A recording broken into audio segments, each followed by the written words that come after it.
Twelfth के स्टूडेंटों को अब परेशान होने की कोई ज़रूरत नहीं, क्योंकि जो आपका भौतिक शास्त्र का पेपर होने वाला है उसके लिए मोस्ट इम्पोर्टेंट क्वेश्चन आपके लिए इस वीडियो में मैं लेकर आई हूँ। तो इसे जल्दी से देखिएगा और कंप्लीट करिएगा। तो देखिए हमारा पहला प्रश्न है, सही विकल्प चुनकर लिखिए। तो प्रकाश वर्ष मात्रक है तो किसका होगा आपका? दूरी का। और कौन सा पदार्थ अधिक प्रत्यास्थ है? तो इस्पात होगा। सयांता निम्न में से किससे संबंधित है? तो घर्षण से है। और वायुमंडलीय दाब का मान होता है तो इसका होगा आपका 10⁵ पास्कल। और रेखीय संवेग के आघूर्ण को कहते हैं तो इसको आपको कोणीय संवेग कहते हैं। और रेखीय संवेग के आघूर्ण को कोणीय संवेग कहते हैं। तो देखिए इस तरीके से आपका पहला प्रश्न आंसर सहित कंप्लीट हुआ। हम आपके लिए फुल सॉल्यूशन के साथ लेकर आए तो सारे प्रश्नों के आंसर आपको इस वीडियो में मैं आपको बताने वाली हूं। तो देखिए दूसरा प्रश्न हमारा, रिक्त स्थानों की पूर्ति कीजिए। तो सेकेंडी लोलक का आवर्तकाल सेकेंड होता है। अगला होगा हमारा शक्ति 1 तो होगा आपका अदिश राशि है। तो शक्ति 1 अदिश राशि है। और एसआई पद्धति में कार्य का निरपेक्ष मात्रक जूल है। और कोणीय वेग का सूत्र डी थीटा बटा डी टी है। और ताप बढ़ाने पर प्रत्यास्थता गुणांक का मान कम होता है। और ध्रुवीय चालित लिफ्ट पास्कल के सिद्धांत पर आधारित है। तो देखिए इस तरीके से आपका दूसरा प्रश्न भी आंसर सहित कंप्लीट हुआ। अब देखते हैं हमारा अगला प्रश्न जो कि है, तो देखिए तीसरा प्रश्न हमारा सही जोड़ी मिलाइए। तो अभिकेंद्र त्वरण तो इसका होगा आपका v²/r। गैस का दाब तो गैस का दाब का होगा आपका mnc² 3v। और संवेग तो संवेग का होगा आपका करनी में 2g/r। आगे है ऊर्जा तो ऊर्जा का होगा आपका जूल। पलायन वेग तो पलायन का होगा आपका करनी में 2m के।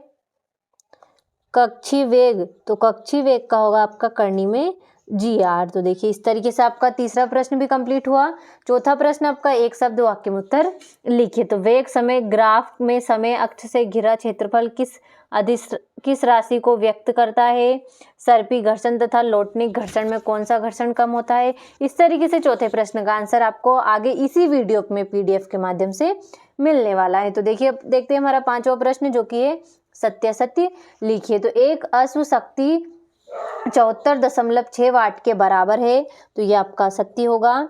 और आवर्ती का विमीय सूत्र mLT1 है तो ये आपका सत्य होगा। और सरल आवर्त गति में त्वरण A का सूत्र होता है तो ये आपका सत्य है। और किसी गैस की माध्य गतिज ऊर्जा उसके परमताप के व्युत्क्रमानुपाती होती है तो सत्य होगा। और द्रव्यमान केंद्र सदैव पिंड के अंदर स्थित होता है तो ये आपका असत्य होगा। तो देखिए इस तरीके से आपका पांचवा प्रश्न कंप्लीट हुआ। छठा प्रश्न आपका सदिशों के योग का त्रिभुज नियम क्या है? वेग तथा चाल में दो अंतर लिखिए। इस तरीके से इन प्रश्नों का आंसर आपको आगे पीडीएफ के माध्यम से इसी वीडियो में मिलने वाला है। तो इन प्रश्नों का आप अच्छे से स्क्रीनशॉट ले लीजिए। तो देखिए इस तरीके से हो गया 14वां, 15वां हो गया, 16वां, 17वां हो गया, 18वां, 19वां और ये हो गया आपका 20वां। तो देखिए आपके सारे प्रश्न कंप्लीट हुए। अब चलिए इन प्रश्नों का हम आंसर देखते हैं जो कि है, तो देखिए यहाँ से इन प्रश्नों का आंसर शुरू होते हैं तो आप अच्छे से देखिए और स्क्रीनशॉट लेकर कंप्लीट करिए अथवा सहित प्रश्नों के आंसर हम आपके लिए लेकर आए ताकि आपको किसी भी तरह की कोई भी परेशानी ना हो और आप पेपर में अच्छे से अच्छे अंकों से पास हो सके। तो बिना डाउट के सारे प्रश्नों के आंसरों को कंप्लीट करिए। जितनी सरल भाषा में हो सकता था हम उतनी सरल भाषा में आपके लिए आंसर लेकर आए। तो जल्दी से देखिए इन सभी को और अच्छे से कंप्लीट करिए। देखिए ये हो गया आपका 13वां, हो गया 14वां। इस तरीके से सारे प्रश्न के आंसर दे रखें ताकि आपको किसी भी तरह की कोई भी परेशानी ढूंढने में प्रश्नों के आंसर को ना हो। तो अच्छे से कंप्लीट करिए, आपको कोई परेशानी ना हो इसीलिए हम आपके लिए आंसर सहित लेकर आए हैं। तो देखिए इस तरीके से 17वां हो गया, ये हो गया आपका 18वां। अथवा हो गया प्रगामी तथा अप्रगामी तरंग में अंतर बताना है, 19वां हो गया। ये हो गया आपका अथवा 19वें का।